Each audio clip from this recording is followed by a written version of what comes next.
Hey, folks, I'm your host, BKP. We're back. I put so many pictures in, sometimes the system it gets overloaded. You could take 2, 3, 7. You could take that out. You could take 5. You could take 6 out. You could take 2, 3, 6, and 7 out, okay? And we'll go from there. All right, so I'm your host, BKP. If you'd like to contact me. Now, the deep state, I always call it the deep state. Just enjoy to do that. The deep state Georgia liberal media is made an attempt. Now, let's stay with Georgia because I'm going to tell you, I'm going to roll to Georgia to New York. Oh, God almighty.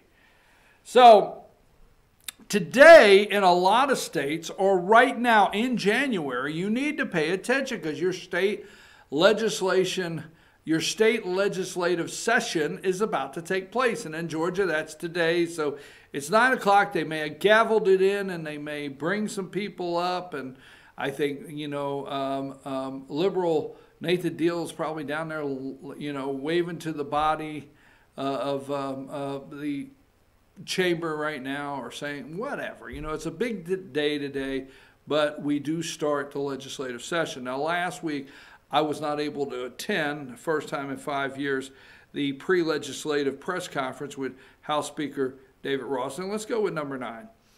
And this is Georgia House Speaker David Ralston. Okay. Let me explain something. The media last week, he does a pre-legislative session.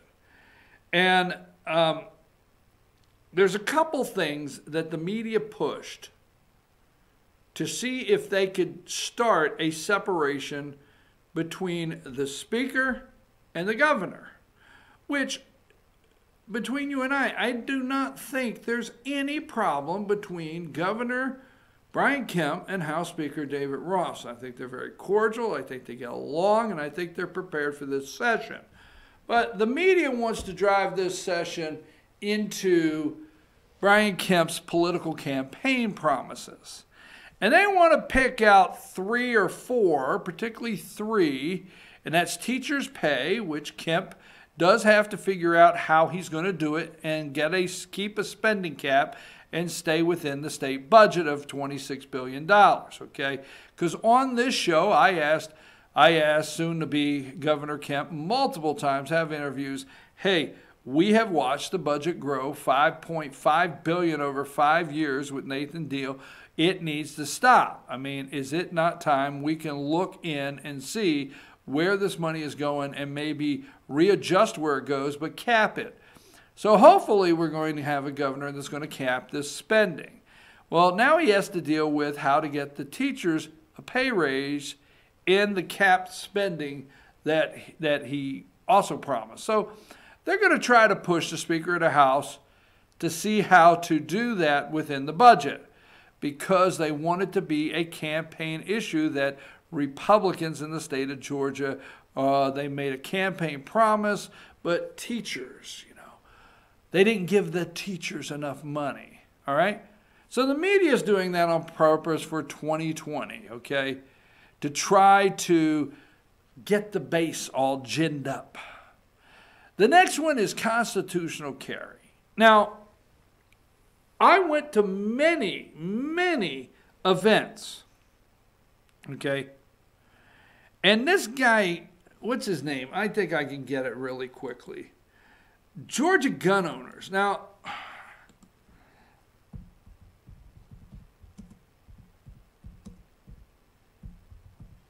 if you're a member of Georgia gun owners, okay, I don't want, well, it's not I'm intending to upset you, but this guy at Georgia gun owners, he runs around with a video camera, and and he tries to stop or harass. He tries to harass every politician he sees about constitutional carry, all right, in the state of Georgia. That is their issue. So the House of Representative member from the House of Representative member from Rabun County, all right, Matt Gutler, okay, who voted against the bill for funds to help the farmers in South Georgia. My understanding, correct me if I'm wrong, but Parsons, I think that's his name. I'm trying to find it. Our staff. Okay, there we go. I'll go to our staff. My understanding is this: Patrick Parsons and Matthew Gutler are very close friends. Okay, and Parsons chases every campaign. He chases these politicians around, and he wants to know, will you pass constitutional carry?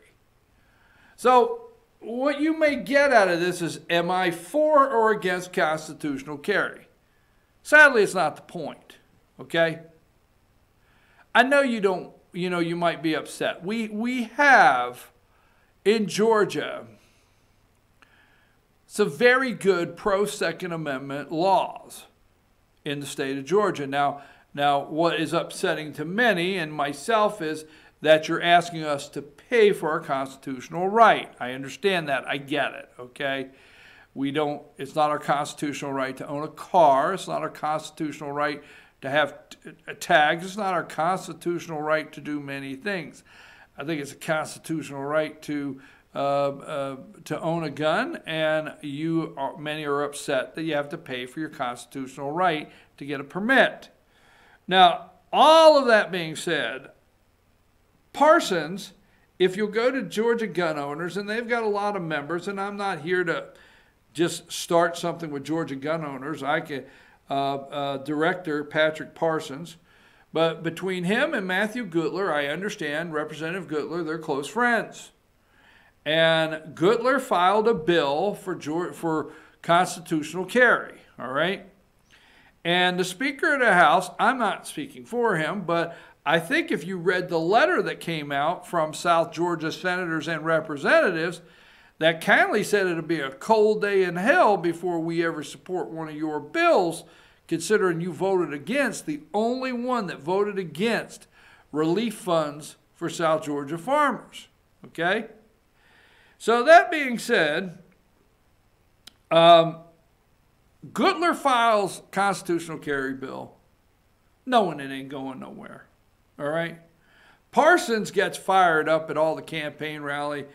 Will you pass a constitutional carry? And then some of the people at the rally, will you pass constitutional carry?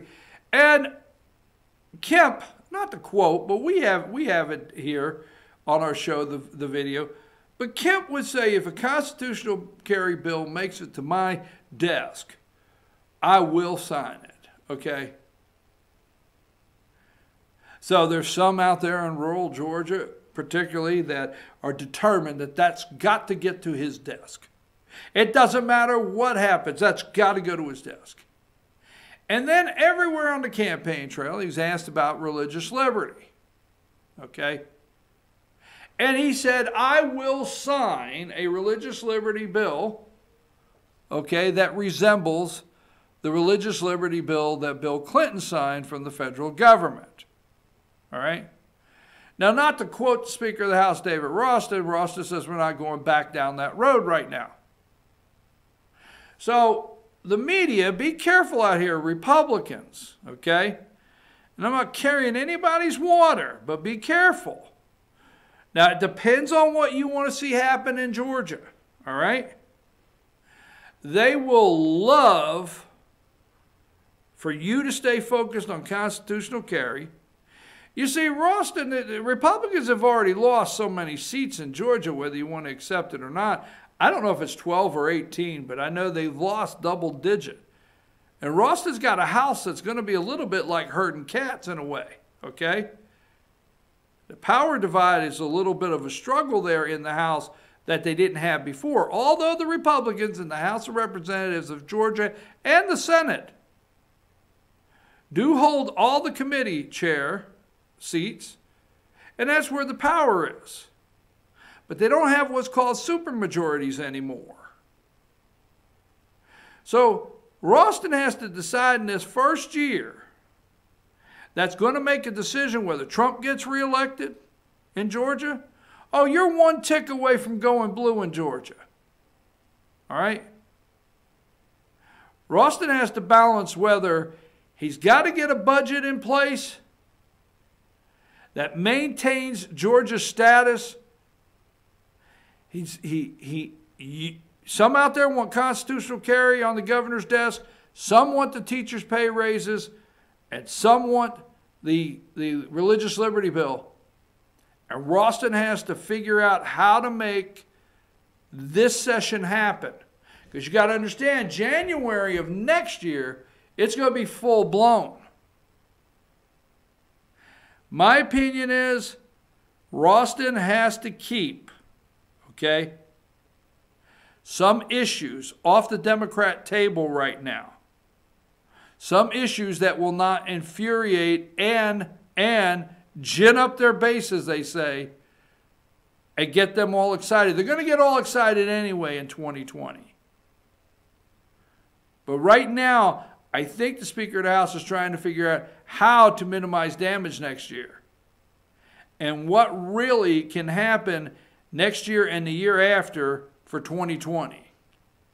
So I don't know. I'm not saying we should have constitutional carry or should not. Not going down that road. I don't know if they should do teachers' pay raises right now or not. Not going down that road. Religious liberty, I don't know if you should do it right now. Now, my conservative thinking is you just go do everything and not care what anybody thinks. But I will tell you this, Georgia has to think out a little bit that you're one tick away from being a blue state.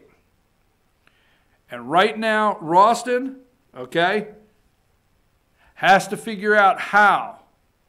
He needs to work through what did happen in the state, that they lost seats, what may happen in the state, that they could lose controlling power, and how they're one tick away from being blue. That's his real mandate to me this year, is figuring that out in the House of Representatives and not just throwing red meat to the opponents as fast as he can throw it to them. Because I'm going to tell you something. You don't have to take up for this man. I'm not asking you to. But you need to pay attention to why the liberal media is pushing him down that road and pushing your next governor down that road. Not to help you. If you think for 1 minute that the liberal media went to him last week and said, well, what about constitutional carry to help you in North Georgia get constitutional carry? Let me tell you, I've been in that room. You don't know how many times I've been in that room with that media group. I know all of them in there that show up, all right? Sorry I wasn't able to make last week, but I know all of them that show up. And let me tell you something. If you think they asked him about constitutional carry because they thought it had a snowball's chance in hell of getting on the floor because it was introduced by Matthew Gutler, which it don't matter if Speaker Ralston put that on the floor. It's dead on arrival, folks. You need to know it. Okay? Ain't nobody in South Georgia going to help Matthew Gutler do anything right now. I don't know what happens there, but it ain't going to happen. All right? You think they asked him that question to help you get constitutional carry? No. Do you think they asked him questions about religious liberty to get you out here in rural Georgia what you think of religious liberty? No. Do you think they did that to try to get Democrat talking points on teachers' pay worked up? So, I just think it's going to be interesting. I may ask some of these questions today when I go down for the inauguration. I may ask some of these people these questions. I'm just telling you right now, I know why the liberal media is pushing to see if they can divide David Ralston and the next governor. Put up number 10 there. Is that number 10? Brian Kemp, 9 and 10. That's our next governor. It's not going to happen, folks. They're going to stand strong together. I got a feeling of that. All right? So you can take those two pictures out of the queue that we're talking about. Now, before we leave, I want to bring up this piece of garbage. Okay? I want to go to number 8. This is the governor of New York. This is a piece of garbage right here. Now, the Supreme Court, which the media did not talk about for 2 hours this morning, and will not talk about, the Supreme Court opens its second week without Ruth Bader Ginsburg with oral arguments. So there's already a big discussion on what happens when Ruth Bader Ginsburg has to retire or whatever may be, okay? So right now, there is several states, okay, that have what's called the heartbeat bill. And the heartbeat abortion bill, as soon as they can establish a heartbeat in the fetus, you can no longer, I think you can no longer do an abortion, okay? There's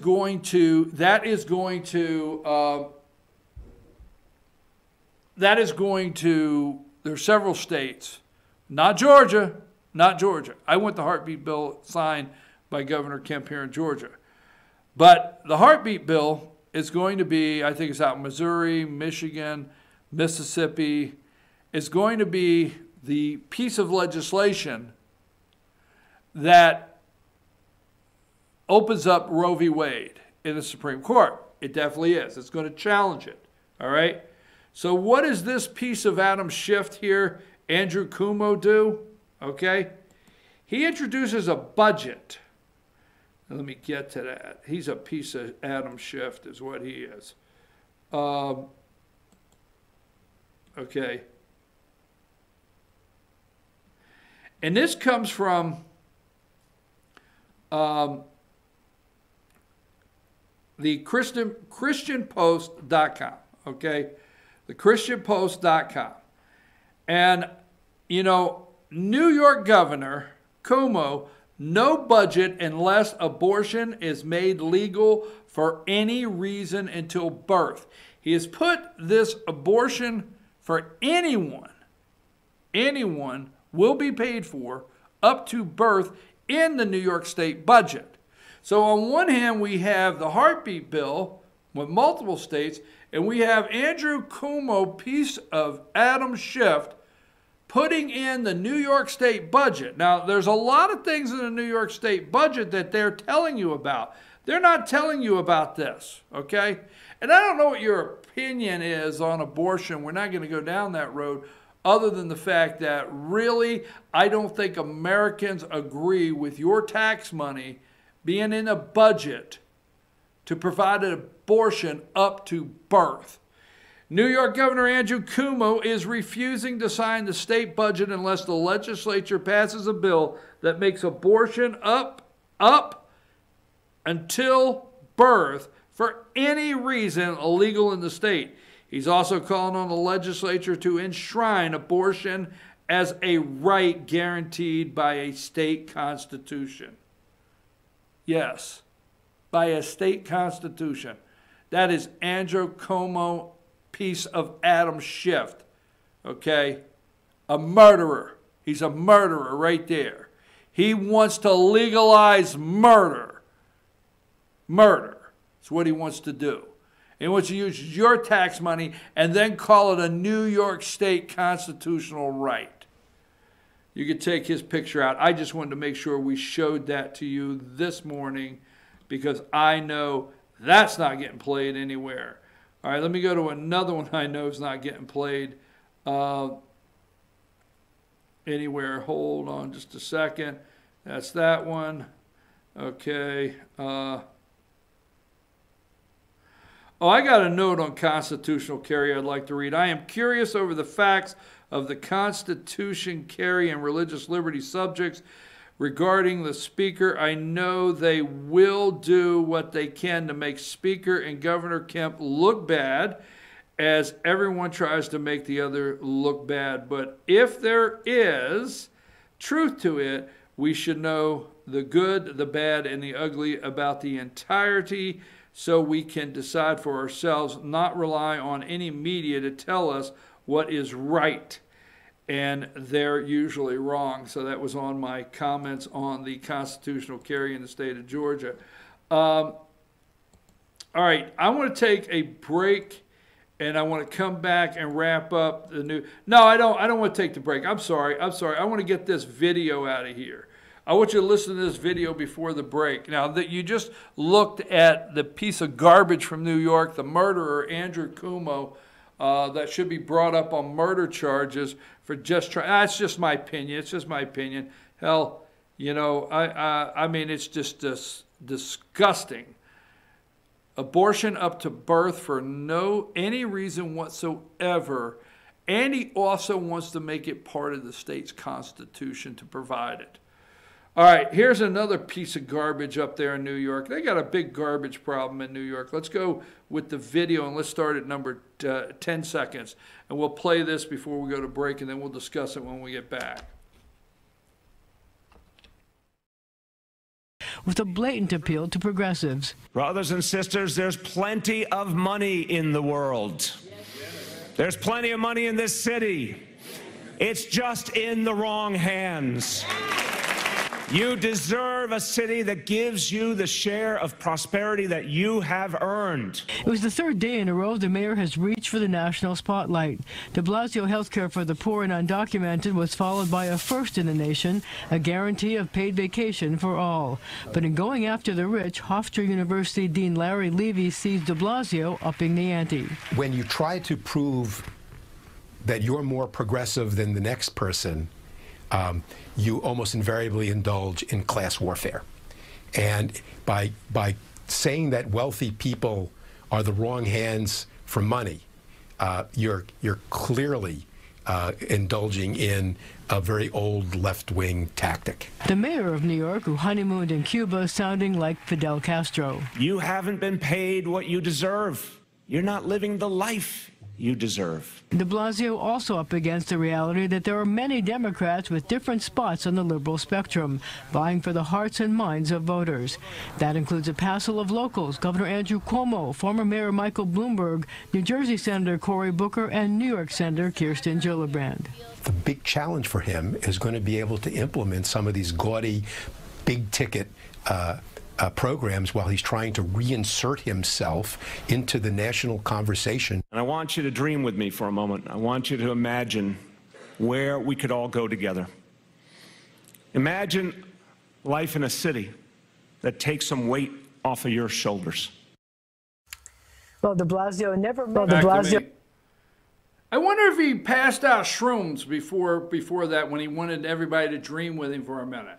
I wonder if he played Dream Weaver, you know, and passed out shrooms, and everybody got a little psychedelic there, and colors were, you know, people were floating and things like that as they were dreaming about taking the money out of your pocket. I'm going to tell you what, Bill de Blasio's State of the City address is what they believe, period, okay?